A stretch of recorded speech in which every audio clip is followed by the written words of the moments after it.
Right, so I just got home from Natasha Pierre and the Great Comet of 1812. And let me just get two things that didn't impress me much out of the way first. One, costumes. Nothing to do with quality whatsoever, everyone looked gorgeous the entire time. But there didn't seem to be an agreement on what time period the outfits were supposed to represent. It looks like each of them was inspired by a different style. Some of them modernizations of certain fashion trends. Some of them I'm pretty sure were from Primark. And that threw me off a bit. Two, I kinda hate it that I won't be able to see another 10 times. Natasha Pierre and the Great Comet of 1812 is a sung-through musical adaptation of a 70-page segment from the novel War and Peace. It follows Natasha and Pierre on a self-discovery journey. And we must take into consideration that the only thing remotely similar to the original stage design of this production are the light bulbs that they installed behind each seat. Everything else has been reinvented. While the original production leaned on more of a classic look as a nudge to the elegant Russian opera houses, this one goes the opposite way, as in takes a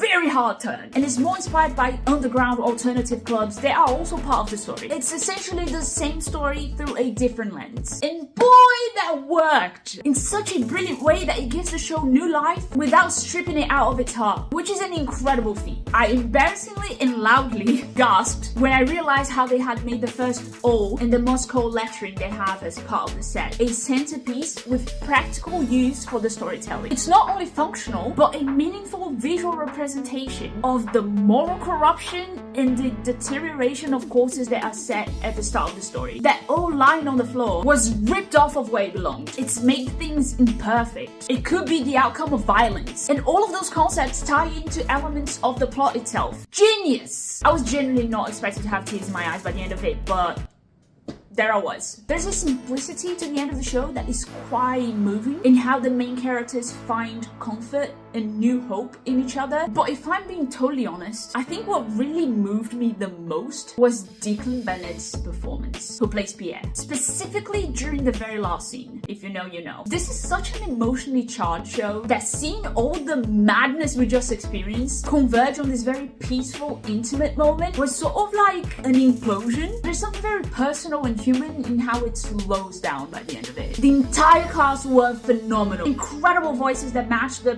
quirkiness of the music and the show itself, but it was the cohesiveness in the tone that really amazed me. How they tied physical acting, stage movement, vocals, lighting, and all other production elements into this neat, unique new world. I have bad news though, Natasha Pierre and Great Comet is sold out, but you can always try for returns. So keep an eye out on the theatre's website until the 8th of February. See you at the theatre!